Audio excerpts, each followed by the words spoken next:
Alright, Martin, a little sooner than I thought. Finished up one of my cars earlier today, and with it being Father's Day, I had a little bit of change of plans midday to go out to eat with my daughter. So anyway, I thought, well, I would just go ahead and get this one started, so I did and got her finished up for you.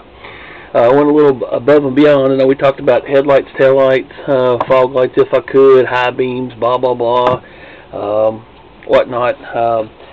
Once I get started on something, which is probably why I'm so far behind, get started on something, it seems like I always get into something a little deeper than what I was not supposed to, but anyway, what I was headed to do, and I don't know, this makes for a better product, so that's what I ended up doing.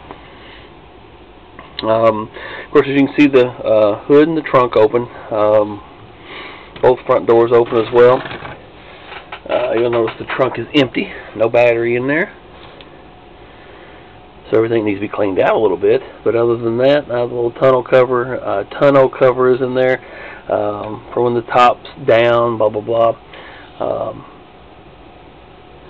So we'll go ahead and shut that down. Everything else is intact, just like it was when it was in the box. As for the battery, instead of running it, putting that battery in the trunk and taking up room, it is located under the motor. The motor's on these Maisto 18th scale models. Well, you'll see it when I pull it out of here. Not much to it. So what I usually do is try to do with these to keep the trunk space there is just fix the motor where it'll pop out, and then your battery is located underneath right here. So you can just pull the battery out, change it, stick it back in there, and take the motor cover. Here's the motor, if you want to call it that. Anyway, slide the motor back where it goes and snap it back in place, and there you go. Close the hood back down and ready to go. So anyway, that keeps it out of the way and frees up all the room in the car. The other thing I did to this, I don't think you're going to mind. If you are, just don't do what I'm getting ready to show you. These cars came in, I think they had a removable hardtop. Most of them, the little 911 that we have at work has a removable hardtop. Not that that's a Mercedes, it's a Porsche, little Carrera that we have. It's got a removable hardtop, also cabriolet. So you can do anything, put the top down, put the hardtop on. But anyway, with this one here, obviously you're not going to have a convertible with the model unless the top's gone. And this came as a hardtop type model, but with a little bit of time, a little magic with cutting some metal and shaping some plastic and whatnot. This one here can also be a convertible. So there you go. Got a removable hardtop now. Tonneau cover's in place. Everything's there just like it would be. Might be missing, I think the pieces here on the side, these actually would fold out and cover that little bit of gap on the side on most convertible top cars. But anyway, as you can see, turned out pretty well. So I just left it, didn't attach everything back, and like I said, when you want to, here's your little hard top, and like I said, everything's, you won't even notice what I had to do to make this happen. Like I said, a little bit of fabrication, but anyway, you can just pop this back in place, set it back down on there, and snaps right back on. So there you go. Anyway, I thought the convertible would be kind of a nice touch, so we'll just leave the top off of it for the show. As for the switches, there's two of them on the bottom. You're going to have a main power switch, and then the switch over here will be for the lighting options that put on this. Go ahead and turn this one switch on. Like I said, again, it was going to be one switch and run all the lights. And once I get started with something, it's like, yeah, whatever, never goes as planned. So I had more options to it, and since the buyer doesn't have to pay any extra, they usually don't mind. So anyway, we'll turn the main power switch on. It gives you your park lights that we talked about in the front.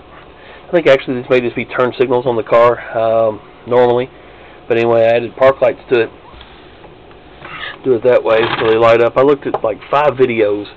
There's just not many options to find cars when you look for headlights on like YouTube or whatever to see what you want to see, and so you just sometimes have to make it as you go, fly by night type deals.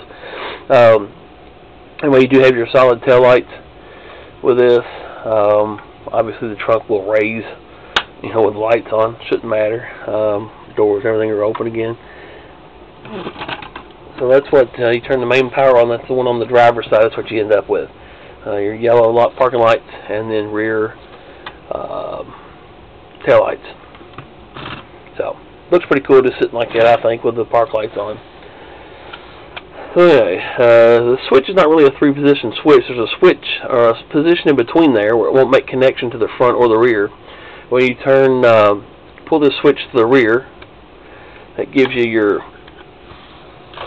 front headlights, and then also your auxiliary driving lights. Your orange park lights do stay on. They're hard to see on the camera because the white washes everything out. As you can maybe see it there, they are still illuminated. So that's what you get with pulling the switch to the rear. Again, if you turn your main switch off, it just kicks everything off. So you turn your main switch back on. Again, yellow park lights, auxiliary driving lights, and your normal headlights, and of course your tail lights stay on as well. You go to the mid position on this switch, if I can get it there, slide it up here, and then again, if I can do it, find it, there we go, it gives you just your park lights. If you come all the way forward, it gives you your interior lights. Now the way these were set up, it's hard to get the nice bright ones in there, but these still add a little bit. Like I said, the high beams on most of these cars, I know my daughter's W8 Passat, and some of the Mercedes, one of the Mercedes that we have at work, and also the Porsche that we have at work, you know, your low beams come on, and then they're the xenon, the real bluish white type headlights, and then the high beams are always just a regular, like an incandescent type bulb, projector type bulb. So that's what we have with this one as well. So anyway, you can kick this back, you can see the difference. Again, that's, you know, your auxiliaries, your regular headlights, and then also your parking lights. You turn it the other direction, and that gives you what would normally be your high beam headlights. And then, of course, your park lights stay on. Again, the tail lights stay on, as you can see the reflection on my hand. Tail lights stay on the whole time. So anyway, I think it looks pretty good. Like I said, decent turnaround time on this one. Like I said, since I was kind of midstream, I only had a few hours to play today. So anyway, I got that built for you. And again, that top, like I said, it just sits back down on there, pops in place, take it off, just lift up on it, wiggle it just a little bit. I say that, now it's not going to come off as easy as it does every time. You know, you lift it up straight up, and it pops right off. So anyway, gives you the option to have the hardtop removed or hardtop on. So I appreciate the order, and I'm glad we made this, going to get it to you by your son's birthday. So it'll be a really cool birthday present. Should be very happy with it. Again, thank you very much, Martin.